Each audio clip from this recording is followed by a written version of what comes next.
So I was doing some research with a mattress company many years ago. And we were just talking through I was talking through the mattress purchasing process with someone. We recruited people who had just purchased mattresses in the past, 3 or 4 months.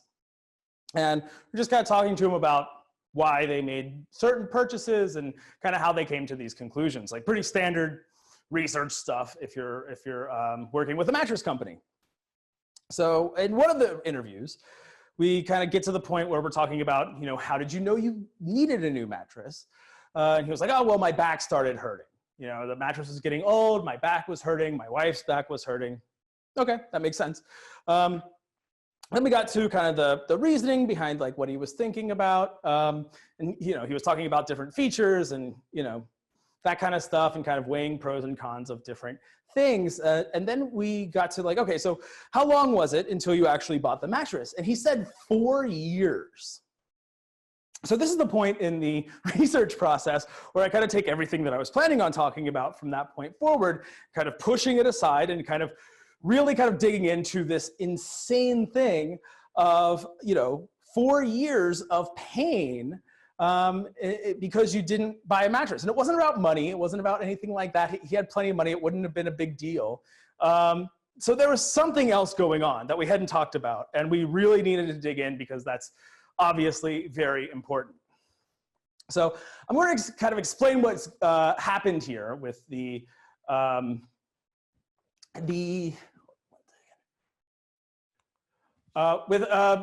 metaphor that I'm sure you all have seen before, but the hill and bump.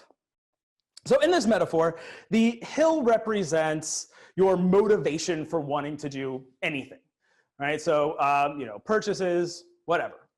Whatever your motivation is to do something. And then the bump represents difficulty of doing that thing. So, the cost of doing it, any kind of hard things associated with getting that done.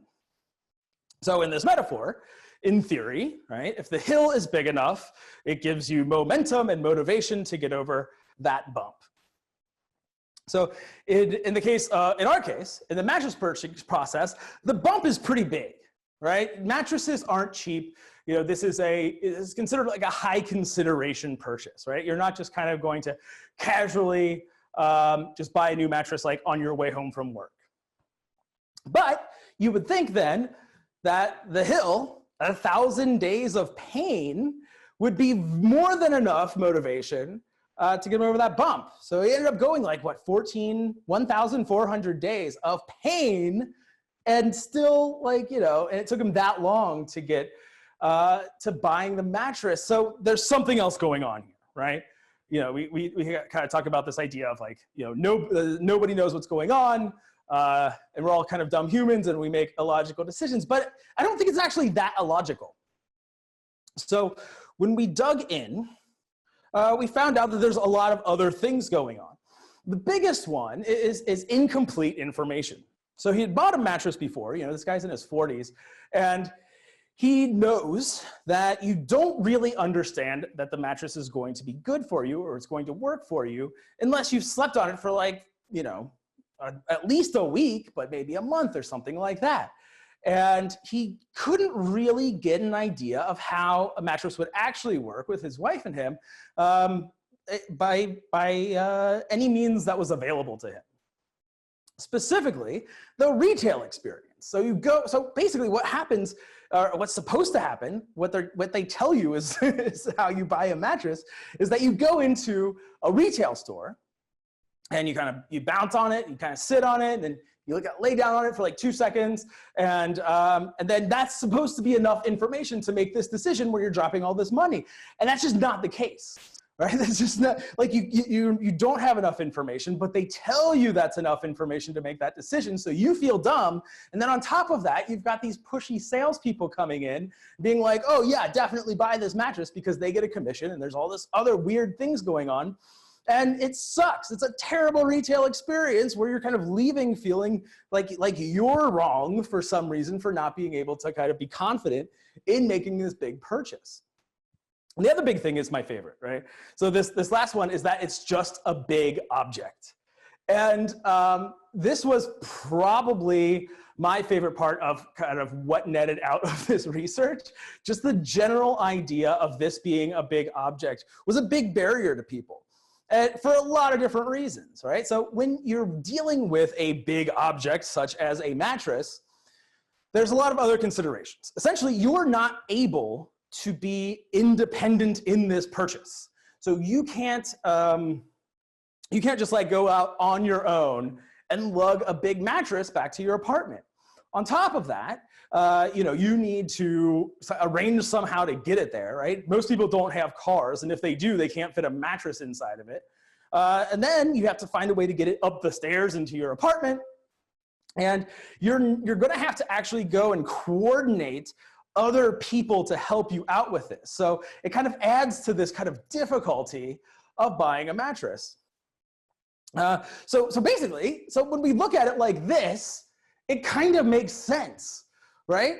It's 1,000 days of pain, and all, but the bump in this metaphor is also really big. And on top of that, it's 1,000 days of slowly increasing pain. So it's not just it's kind of the story of like when you throw a frog in boiling water, they'll jump immediately out, but then if you put the frog in when it's room temperature water and then slowly bring it to a boil, it'll die. So it was kind of that thing. It was kind of the slowly increasing pain, and then so it wasn't a sudden thing, right? So after the fact, we can look at it and be like 1,000 days of pain, but it wasn't exactly like that. And then on top of it, there's all these other things. So we're not dumb, right? We're not dumb at all. We actually, this is a really like legitimate problem space, and there's a lot of stuff going on here. But how did we not know this before? And there are kind of two big things going on here. And one of them is that complexity. So we are, silly human beings, are very complex, and we make a lot of decisions for a lot of different reasons. We might tell ourselves a story of why we made a decision that was based on, price or whatever was going on that day or something like that, right? We always kind of have this superficial justification in a story that we tell ourselves. However, that's usually not the case. And the second big part of this, in addition to complexity, is that those things aren't really consciously available to us in retrospect, right? So there's like literally every decision that we make throughout the day has, tens of variables. And if we were consciously aware of every single thing that went into every little minor decision in our lives, I think we would go insane. Like it would be really difficult to kind of get through the day if you were like really weighing all of the factors and everything. No, you just kind of like don't really think about it necessarily, and you just kind of make this decision. So that's why surveys don't work. So if we look at surveys, if we were trying to get this information from a survey, so the mattress company had surveys before, right? The mattress company had been around for a long time. It was actually kind of hard to sell this research because they were like, well, we've got all this data. We know that these features are the features that people care about. And so why don't you just do it based on that? Why don't you just build this retail service experience based on that? Just talk about these features. We did the research for you, just design. But there's no way in hell they're going to get this information from these kind of surveys where you're asking people which features are most important to them, because they have no idea. And also, it's, there's other things that aren't going to be on these surveys. But with open-ended surveys, right? So even when you're filling out like like words on a questionnaire, you still don't know consciously why you made any decision. So you're going to tell them, the best case scenario is you're going to tell them the story that you told yourself to justify that purchase decision without really being able to examine why. Most people just don't have that level of self-awareness. I certainly don't, right? It's just not a common thing. So my favorite story about surveys, so this happens all the time, right? There's a lot of companies that don't really get it, and they will design stuff and they want to compare one feature versus another. So they'll have people kind of look at the features and then tell us which one they like more. So that happens a lot, but the worst example I ever saw was I was working on a product, like an insurance product a while back, and I was working with a branding firm. And the branding firm were these brilliant people, right? So they had these like brand strategists who were just amazing at their job. And I was just in awe the entire time. They were really great at what they were doing. And then the designers that they had, they were just these artists. They were just like they were producing this like lovely work. But the client was asking for a couple different things, right? So they were looking for kind of a new brand, like brand mark, brand identity. And one of the big things that they were doing was they wanted to kind of do this research after the fact to compare their old brand to the new brands. And one of the new brands they wanted to be almost exactly like their old brand, but just like kind of cleaned up a little bit.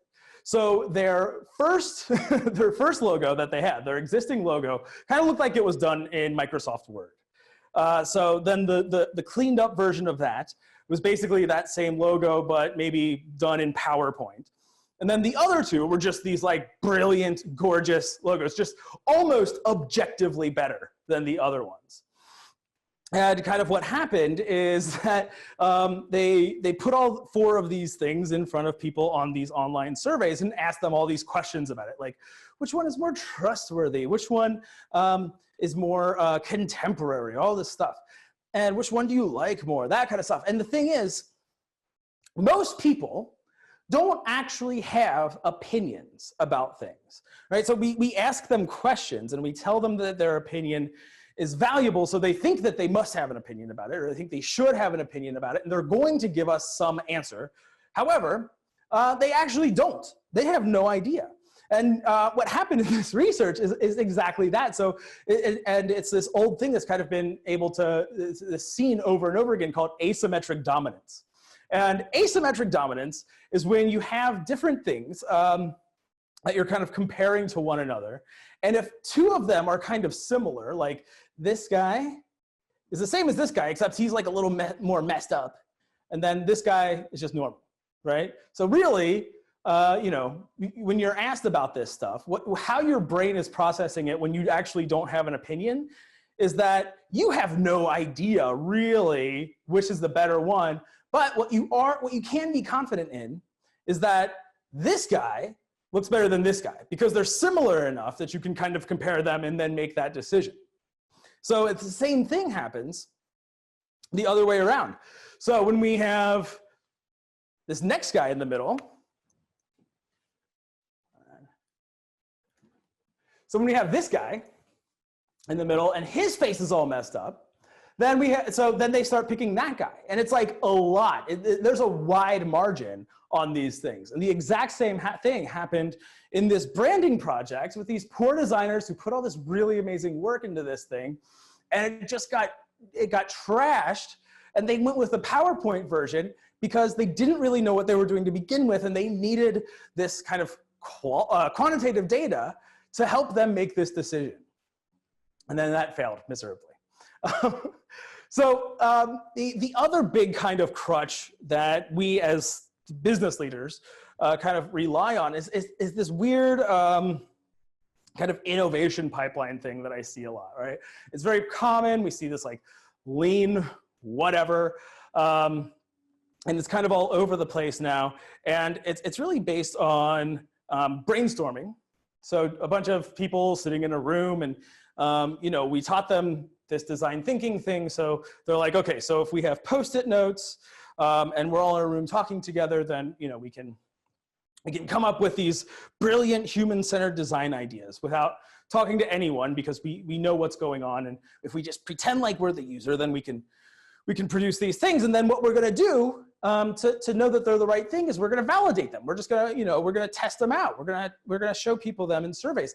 And what's really going on there is that, and the difference between that and human-centered design is the idea of the kind of local maxima versus the global maxima. So if we look at this and we thought that if we pretend that like all of these dots are every type of idea or every idea that you could possibly have in a given problem space, right? So they're all here, and our job is to find the best ones. And those would be the global maxima. So let's just say that these 4 dots are the best ideas in this space. They're nuanced, they're beautiful, and they're going to work. These are the ones that are going to work. So what we're doing with brainstorming, just kind of random brainstorming, is we're kind of sitting in a room, and we're kind of like, it's kind of like gambling. We're just kind of throwing darts at the wall and hoping we get one right. And the process after that is taking these ideas that we kind of randomly came up with, and then validating them and finding out which of these bad ideas or which of these random ideas are the best ones for us, right? So we'll find out of this group of ideas, which is the best one, and then we'll go with that, and then we'll wonder why it's not working very well. And when you're kind of stepping back and doing this other type of research, right? This primary research, whatever, this kind of open-ended research where you're really just kind of figuring things out. You're doing problem finding before you're looking into problem solving, is that what you're doing is you're kind of getting an idea of the whole landscape, right? So you start off really broad, and you know that these areas are really important, right? You kind of figure out what that is, and then you can kind of eliminate all the other ones, and you know that the big answers, the big things that you need to focus on from a design perspective are just these spots, right? These are the things that actually matter, and these are the things that are really going to impact what people are doing in terms of making these decisions. And then you kind of narrow down from there, and then you kind of test all of these ideas against one another, and eventually, if you know, there is probably a little bit of luck involved too, but you're gonna get to the global maxima or pretty close, and at least you're gonna understand why those things are the way they are.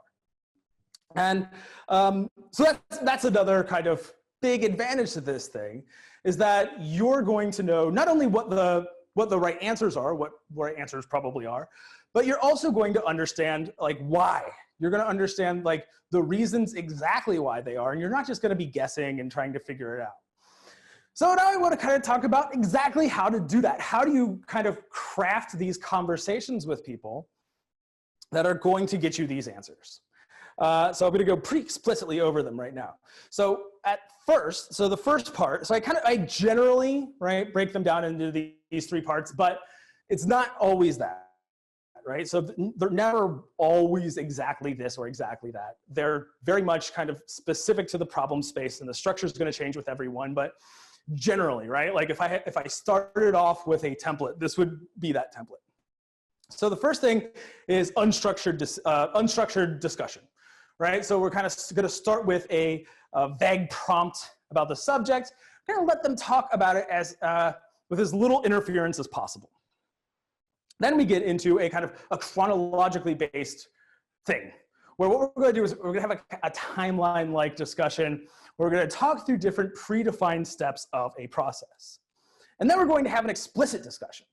So we're going to have a structured discussion and kind of maybe exercises around actual kind of known issues that we know are issues, or our client believes are really important issues and wants us to look at.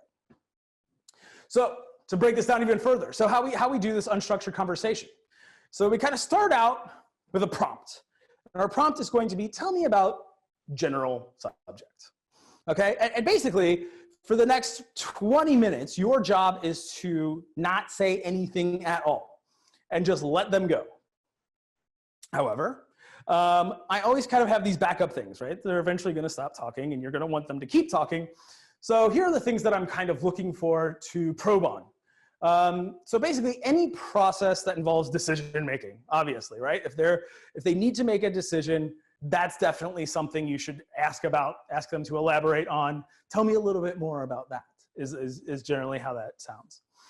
Then we have like the big picture concept of how it fits in their life. Getting an idea of like kind of what other factors are in their life in this space and how they might influence the main subject that we're kind of talking about. And then anything that is narrative based. If they tell you any kind of story at all, that's usually a really useful thing to have in this conversation.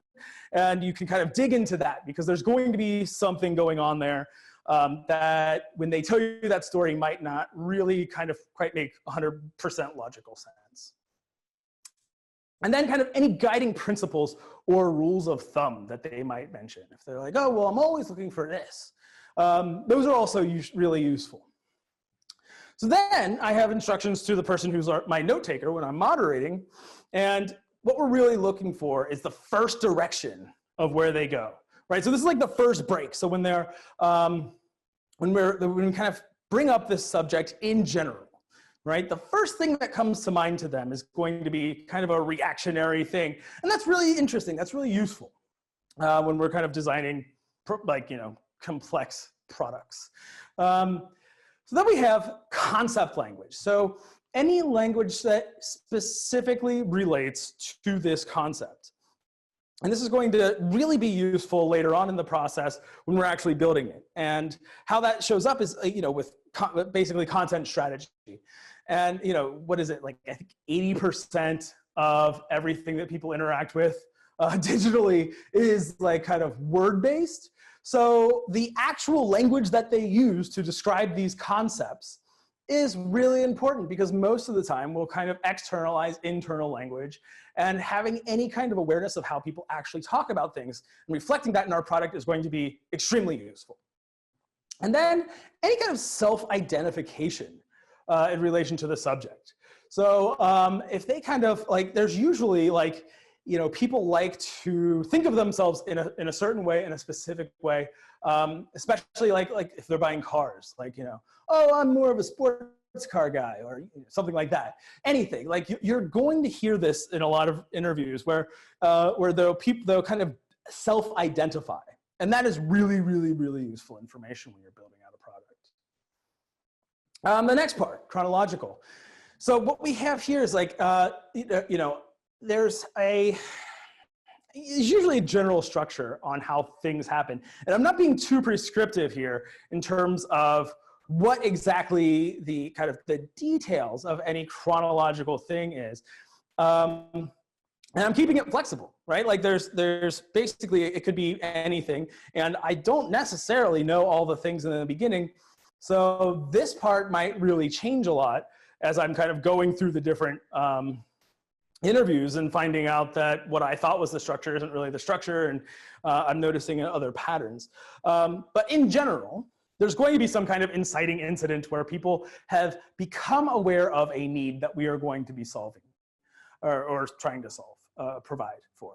So basically that first prompt is going to be, you know, when did you learn about this inciting incident? All right, so this kind of catalyst moment is a really useful thing to talk about in these kind of chronologically based conversations. And then we have to talk about the events leading up to that. And then the threshold of awareness of need. Like, what was the exact moment? What made it very clear to them that this was something that they were going to need to address? This was something that was important to them, or that something that they needed to take action on. What we're making note of in this section is like life circumstances before the awareness trigger, and how they actually confirmed to themselves that it was in fact something that they needed. And we have our next section. So what was the first thing you did after that? All right, so we have our kind of inciting incident, and then what's the reaction to that? Generally, almost like 100% of the time, it's I went to Google and I Googled it. Right, so that's step one. Usually what's interesting is what happens after that. Like, what did you learn from Google? And then what did you do after that? So it's pretty much always Google it. Then we have we have our first actions taken, once again, mostly Google, and then specific questions they had. Because these are going to be the entry points for your product later on. If you're going to need to be discovered by people who have this problem, this is going to be really useful information to figure out how to get your product in front of them. And then it kind of like goes on from there based on whatever it is. So, you know, how did you know it was time to take action? That kind of stuff. Probing on like a tipping point, you know, what made them feel confident enough to make that decision. The big thing about the chronological stuff, like why chronological stuff is really necessary, is because it gives you a framework of reference that's going to be the same for every person you talk to. So you can kind of compare apples to apples of like, okay, so I learned this thing about this person, and this is how they did these exact things. Then the next person is, I learned this about this person. And then that is why they did these exact things in a different way. And that's how you kind of build out archetypes or personas or stuff like that. And you can kind of get away from the demographic BS and get into more behavior-based things that are more accurate and going to be more useful for actually building something that people have to live with.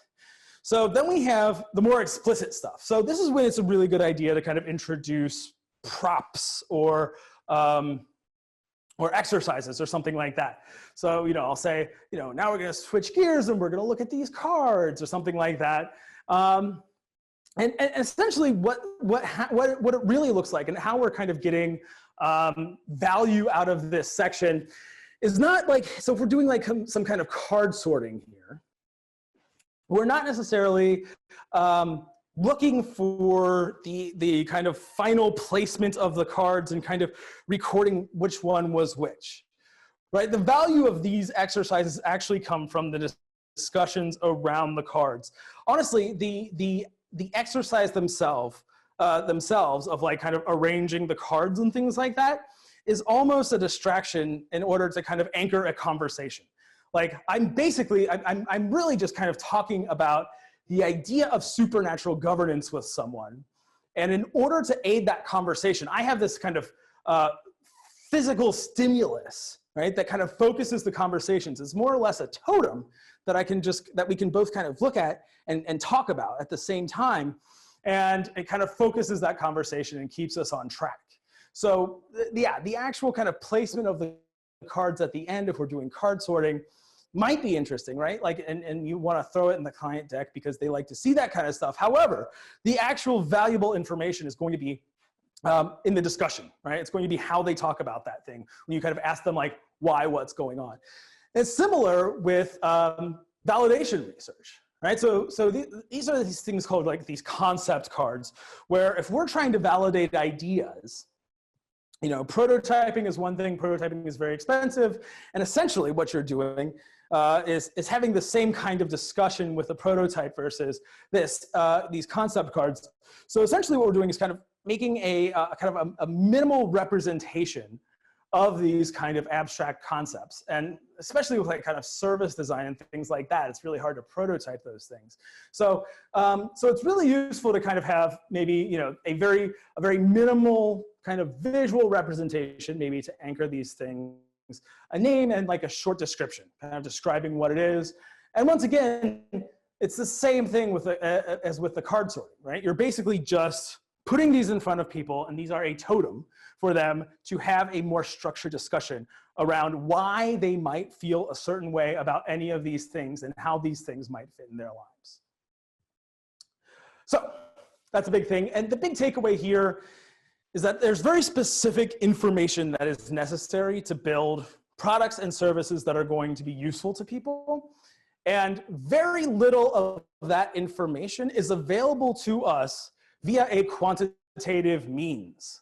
And that's just the way the world is, and that's okay. So the best thing that we're going to be able to do is talk to people and figure out what's going on that way. All right, thank you very much.